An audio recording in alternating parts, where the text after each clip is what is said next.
If you're currently upholstering a vintage or antique chair, whilst taking it apart, you may have come across this natural fibre.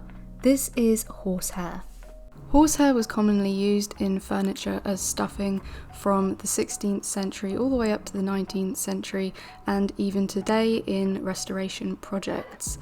Horsehair is very expensive, so if you come across it, you really do want to save it.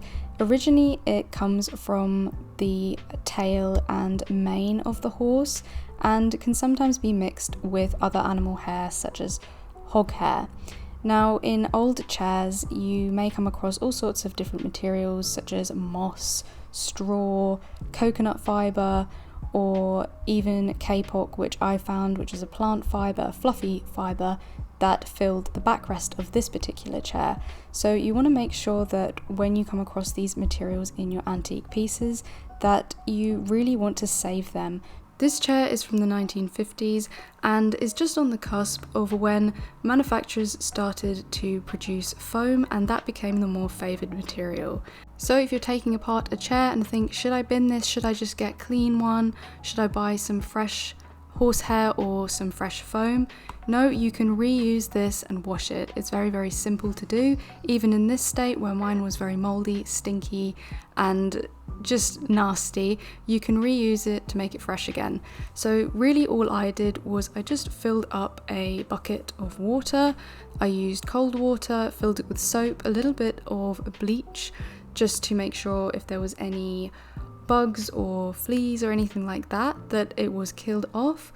So yeah, I just filled it up full of soapy water and placed that in there. You can also do this in the washing machine. Just make sure that you use an old pillowcase or something that you don't mind getting ruined with little hairs, and make sure you tie a knot so none of the hair gets released into your machine. Once rinsed a few times with some soap or whatever cleaning product you would like to use, it is totally ready to go. You just have to dry it. I did mine out in the sun. Again, you could probably use a tumble dryer if you wanted to, but this was just easier on a summer day.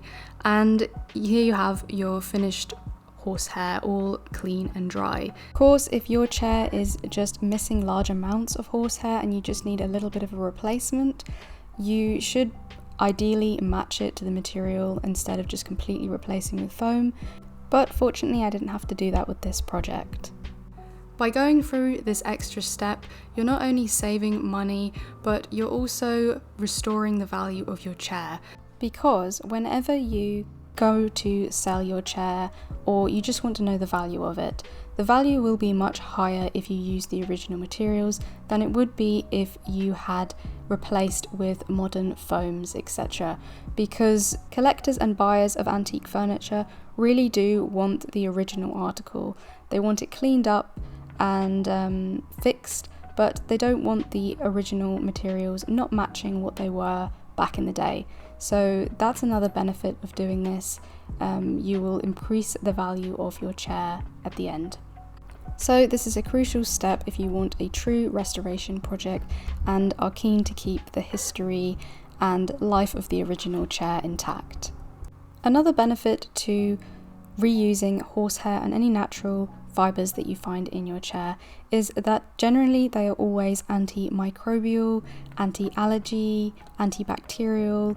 They are insulating and very, very hard wearing materials. So if you are mindful about what you want to put on your furniture and are just mindful about your health in general, horsehair and natural products are much cleaner and better to use if you are prone to allergies and things of that nature. Foam also does hold a lot of these same properties, but because the source material is made from plastics and a combination of oils, it is harmful to the environment and can impact our health. So if you are concerned about these types of things and are sensitive to them, maybe it is worth going down a more natural route for upholstery. Taking the extra time to reuse any natural fibres you come across in your upholstery projects is great for your wallet, sustainable, beneficial to your health and the environment, and is preserving history for that little bit longer. So if you liked this video and found it informative, be sure to give it a like and subscribe to my channel if you're interested in other restoration projects. And if you're looking at this gorgeous chair that I reupholstered, you may be interested in the full process of that video. I work from start to finish reupholstering this 1950s Parker Knoll chair. This was a first time beginner project for me. So if you're a beginner and you're starting upholstery, you may be interested in this video to learn a few tips and tricks that I did along the way. So thank you so much for watching, and I will see you in the next video.